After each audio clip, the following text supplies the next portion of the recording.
Hey guys, tonight we begin with something a little different. A journey into the strange and often unsettling world of medieval beauty. Before Instagram filters and skincare routines, before department store makeup counters and dermatologists, there were people desperate enough to smear lead on their faces and pluck every hair from their foreheads in the name of beauty. So before you get comfortable, take a moment to like the video and subscribe, but only if you genuinely enjoy what I do here. And do let me know in the comments where you're tuning in from and what time it is for you. It's always fascinating to see who's joining from around the world. Now dim the lights, maybe turn on a fan for that soft background hum, and let's ease into tonight's journey together. Picture this, you're able woman in no 14th century England, and you've just woken up in your drafty castle chamber. The sun hasn't risen yet, but you're already planning your beauty routine for the day. Except your routine doesn't involve moisturizer or mascara. Instead, you're reaching for a mixture of white lead and vinegar to paint your face deathly pale. You're preparing to pluck your hairline back several inches to create a fashionably high forehead. And you'd, if a feeling particularly advent, even apply some mercury. Euros, you might, to achieve that perfect porcelain complexion that's slowly poisoning you from the inside out. This wasn't vanity gone wrong.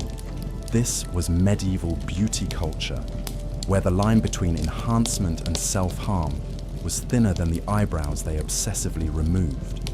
The Middle Ages gave us some of the most bizarre, dangerous, and downright shocking beauty practices in human history. And tonight, we're diving deep into this world of medieval glamour that would make modern beauty influencers run screaming. The medieval obsession with pale skin wasn't just a preference. It was a social statement written in lead-based makeup across the faces of the wealthy. In a world where working outdoors meant poverty and tanned skin meant you were a peasant laboring in the fields, paleness became the ultimate status symbol. The whiter your skin, the more obvious it was that you lived a life of leisure, protected from the sun's rays by stone walls and silk canopies. But achieving this coveted pallor came at a cost that would horrify modern dermatologists.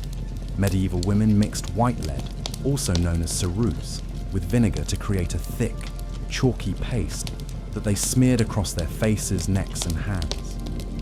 This mixture, called Venetian ceruse, gave them the ghostly white complexion they craved.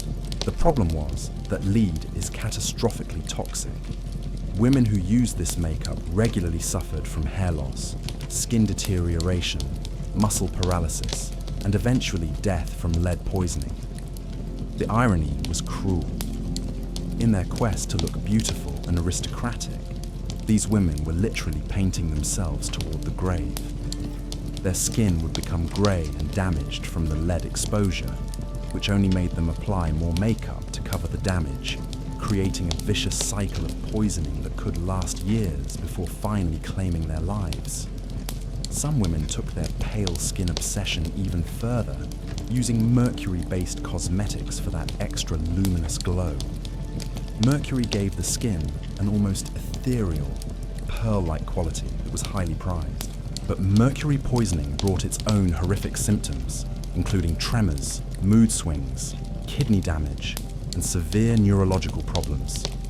Imagine trying to apply delicate makeup with hands that shake uncontrollably from mercury poisoning, all in service of beauty standards that were literally killing you. The wealthy weren't content to stop at poisonous face paint. They also bleached their skin with a mixture of sulfur, alum, and other harsh chemicals. Some even resorted to bloodletting, believing that draining blood would make their complexion paler and more refined.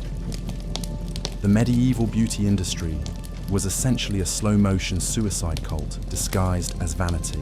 But perhaps no medieval beauty practice was as shocking as the forehead plucking phenomenon. Modern beauty standards might encourage us to shape our eyebrows, but medieval fashion demanded something far more extreme. The ideal medieval woman had a forehead so high and prominent that she looked almost alien by today's standards.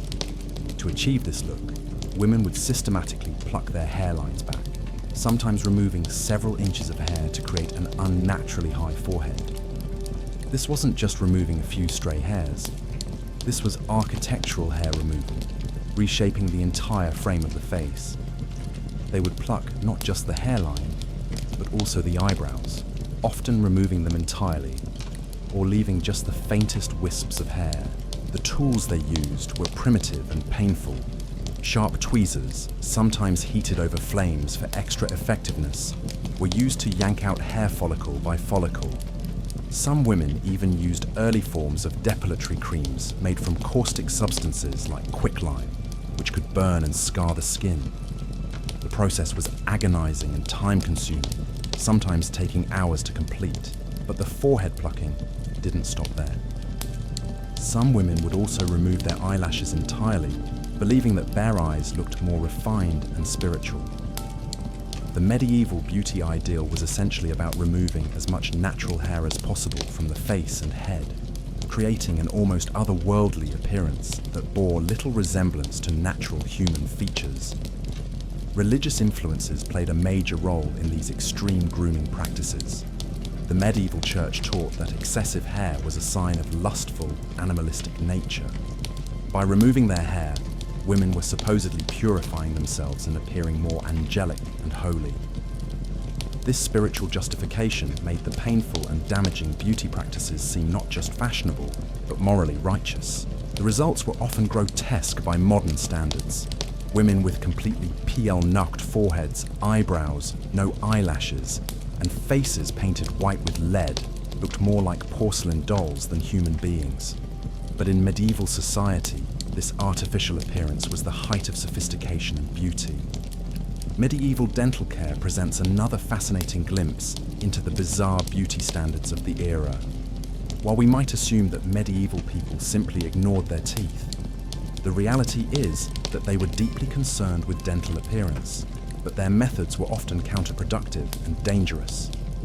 The medieval upper classes were obsessed with having white teeth, which they saw as a sign of purity and refinement. However, their methods of achieving white teeth were often more harmful than helpful. One popular technique involved rubbing the teeth with a mixture of ground bones, burnt eggshells, and honey. While this might sound relatively harmless, the abrasive nature of ground bones could actually wear away tooth enamel, making teeth more susceptible to decay. Some medieval people even used urine as a mouthwash, believing that the ammonia content would whiten their teeth and freshen their breath. This practice was particularly common in Spain, where it was considered fashionable for both men and women to rinse their mouths with fresh urine every morning. The wealthy would even import urine from Portugal, believing it to be superior to local varieties. But perhaps the most shocking medieval dental practice was the deliberate blackening of teeth in some cultures. While most Europeans prized white teeth, certain medieval societies considered blackened teeth to be the height of beauty and sophistication. This was achieved by applying various plant dyes and metal compounds to the teeth, creating a glossy black appearance that was considered incredibly attractive.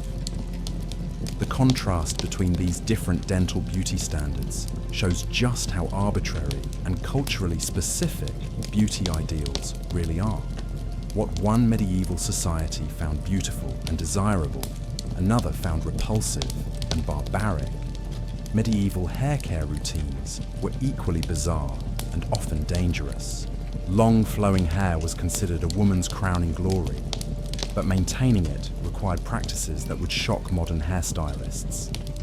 Women would wash their hair with lye soap, which was incredibly harsh and could cause severe scalp burns and hair damage.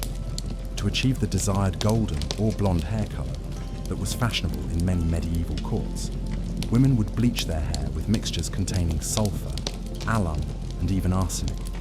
They would sit in the sun for hours with these caustic substances coating their hair, slowly burning and damaging both their hair and scalp in pursuit of the perfect shade. Some women even used lead-based hair dyes, not realizing they were poisoning themselves through their scalps. The absorption of lead through the skin of the head was particularly dangerous because of the rich blood supply to the scalp, meaning that toxic substances could quickly enter the bloodstream and affect the entire body. Tonight we've only just begun to scratch the surface of medieval beauty culture, and already we've encountered enough poisonous cosmetics and dangerous practices to fill a horror movie. But the story gets stranger, more shocking, and more bizarre as we delve deeper into the medieval mindset that valued beauty above safety, appearance above health, and social status above life itself. The medieval obsession with achieving perfect beauty extended far beyond cosmetics and hair removal into the realm of body that modification would make modern plastic surgeons blanch. Medieval women didn't just alter their faces, they reshaped their entire bodies using methods that ranged from ingenious to absolutely terrifying. Corsetry in the medieval period wasn't the romanticized fashion accessory we see in period dramas. It was a brutal system of body compression that could literally reshape a woman's ribcage over time. These weren't the relatively flexible corsets of later centuries, but rigid constructions made from whalebone, wood, and metal that were designed to create an impossibly tiny waist. Young girls would be laced into these contraptions from childhood, gradually tightening them over years to permanently alter their bone structure. The pressure was so intense that it caused ricochet's to overlap and compress internal who wore organs. Women these corsets from a young age often suffered from difficulty breathing, digestive problems, and fainting spells that were considered fashionably delicate rather than symptoms of organ displacement. But the medieval pursuit of the perfect silhouette didn't stop at waist compression. Some women would bind their chests to create the flat, boyish figure that was considered elegant and refined. This binding was so tight that it could restrict breathing and cause permanent damage to breast tissue. The medieval beauty ideal essentially required women to deny their natural body shape entirely, creating an artificial form that bore little resemblance to human anatomy. The feet received perhaps the most shocking treatment of all in certain medieval cultures. While the practice was most extreme in medieval China with foot binding, European women had their own disturbing relationship with foot modification. Wealthy medieval women would wear shoes that were so narrow and pointed that they gradually deformed the bones of their feet. These shoes, called poulains, featured points that could extend up to 2 feet beyond the actual toe, making walking nearly impossible. The shoes were so impractical that laws were eventually passed limiting their length, but not before generations of women had permanently damaged their feet in pursuit of fashionable footwear. The wealthy would literally hobble themselves with shoes that made normal movement impossible, all to demonstrate that they were too rich to need to walk anywhere. Medieval bathing practices reveal another layer of the era's bizarre relationship with beauty and cleanliness. Contrary to popular belief, medieval people weren't universally dirty, but their approach to hygiene was guided by principles that often worked against actual cleanliness. Many medieval people believed that washing the body too frequently would open the pores and allow disease to enter.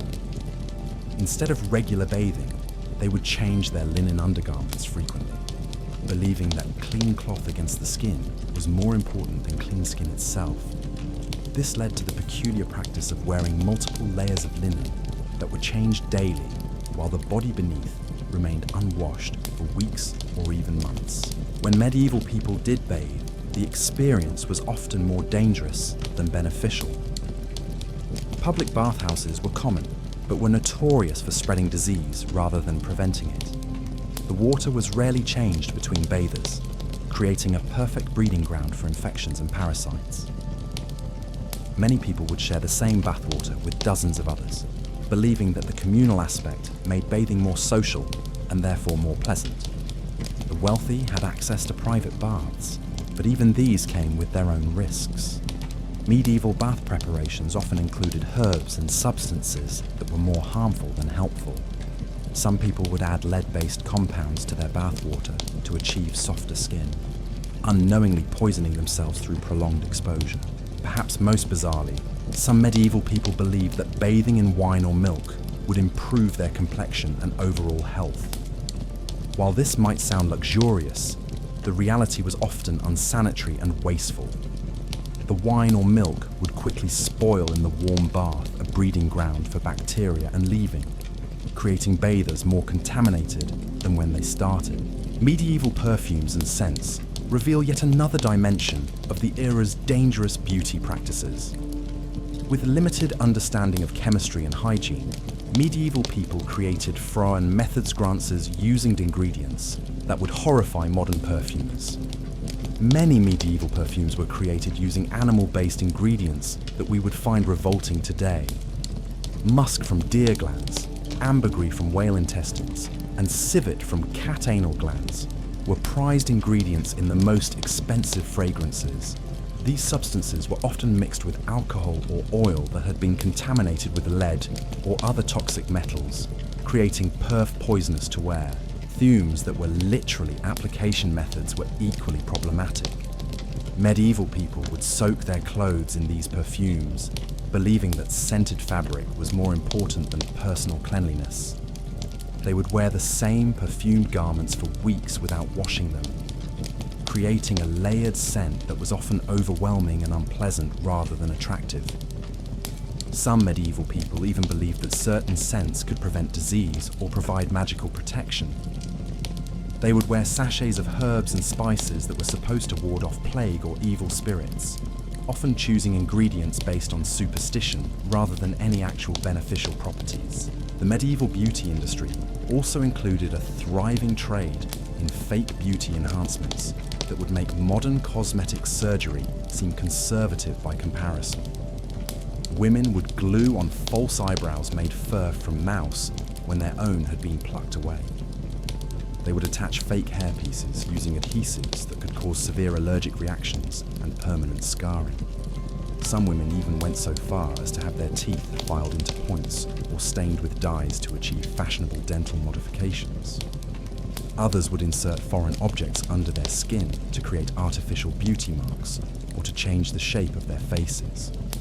These procedures were performed without anesthesia or sterile conditions, leading to infections, scarring, and often death. The medieval obsession with achieving impossible beauty standards created an entire underground industry of dangerous procedures and toxic substances.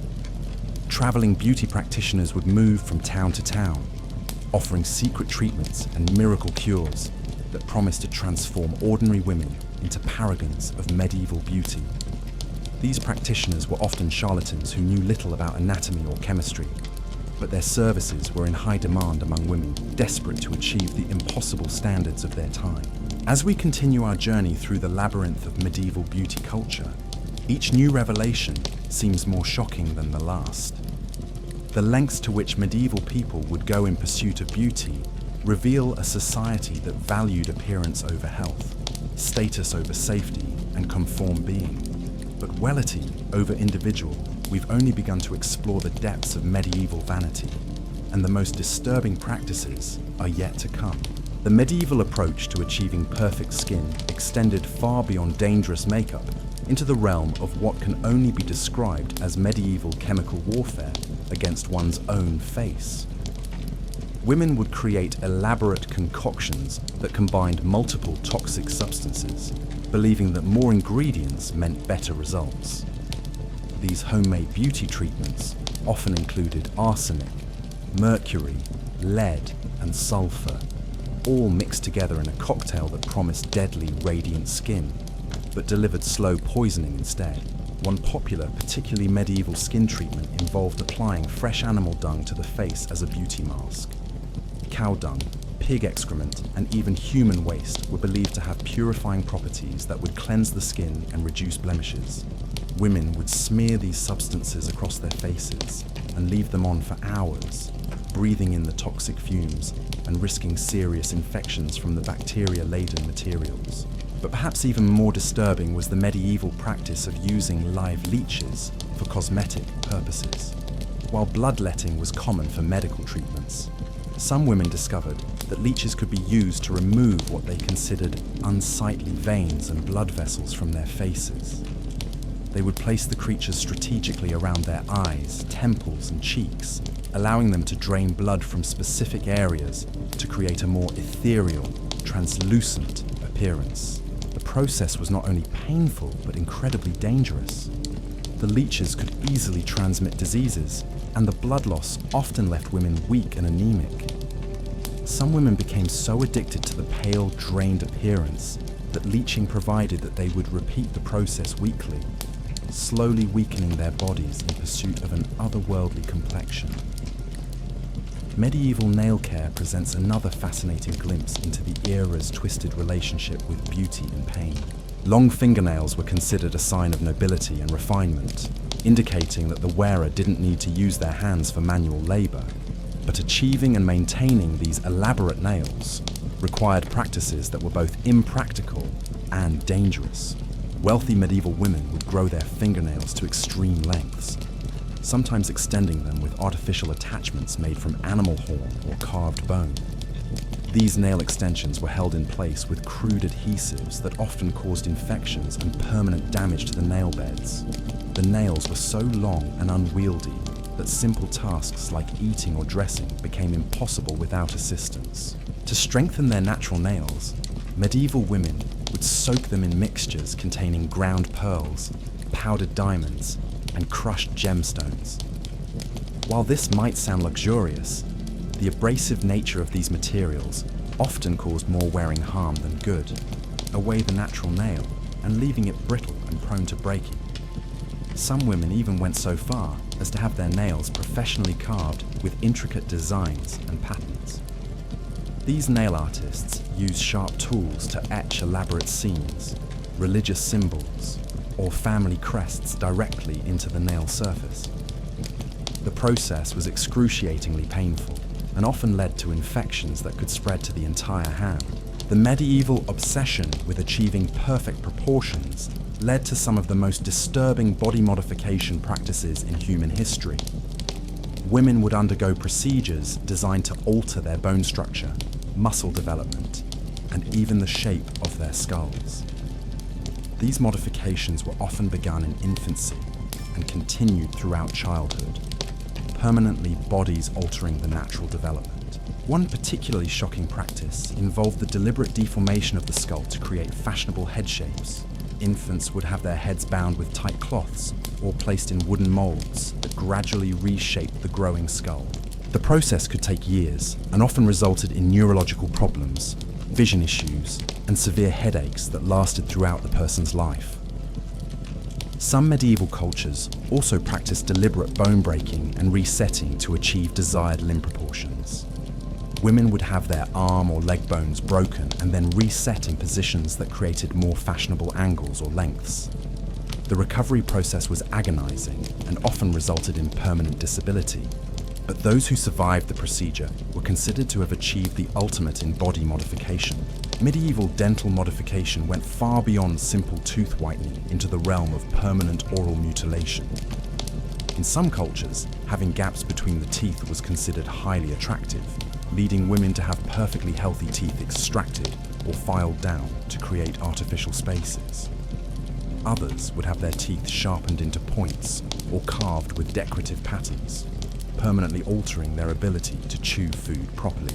The tools used for these dental modifications were primitive and unsanitary. Sharp files, crude chisels, and heated metal implements were used to reshape teeth without any form of pain relief or infection prevention. Many people died from infections that resulted from these cosmetic dental procedures, but the social pressure to conform to beauty standards was so intense that the risk seemed worthwhile. Some medieval people even went so far as to have their tongues pierced or modified to achieve fashionable speech patterns. Certain lisps or impediments were considered attractive in some circles, leading people to deliberately damage their tongues to create these desired vocal effects. The procedures were performed by barber surgeons who had no understanding of anatomy or hygiene, making complications almost inevitable. The medieval beauty industry also included a thriving trade in human body parts for cosmetic purposes. Hair from corpses was harvested to create wigs and hairpieces, often without any knowledge of how the person had died or what diseases they might have carried. These recycled hair products frequently transmitted lice, disease, and infections to their new wearers. Even more disturbing was the practice of using human fat and skin for cosmetic preparations.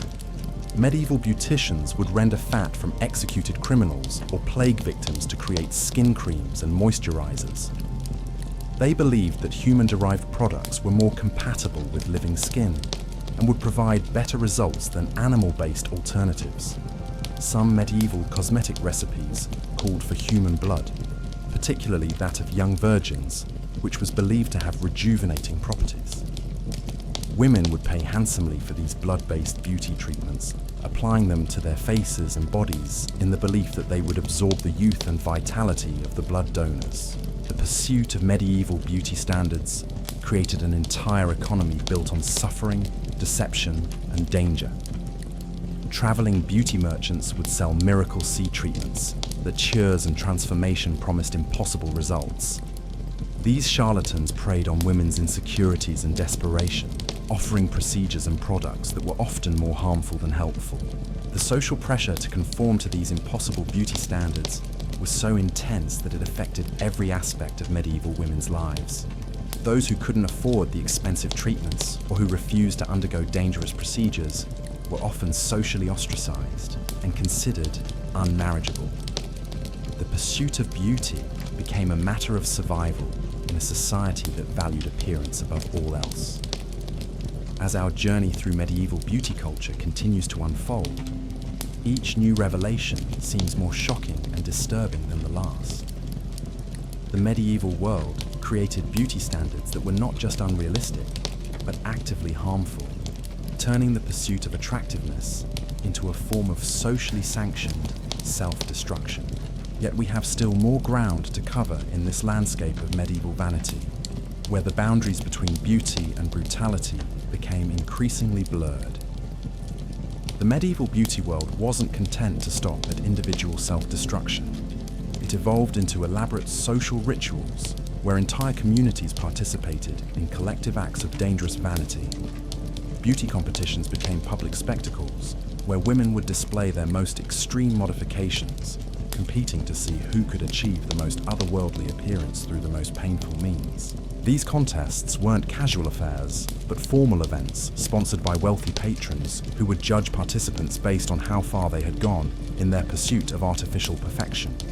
Winners might receive prizes of gold or land, but the real reward was social recognition as the ultimate embodiment of medieval beauty standards. The competitions created a culture where women would push themselves to ever more dangerous extremes, each trying to outdo the others in their willingness to sacrifice health for appearance.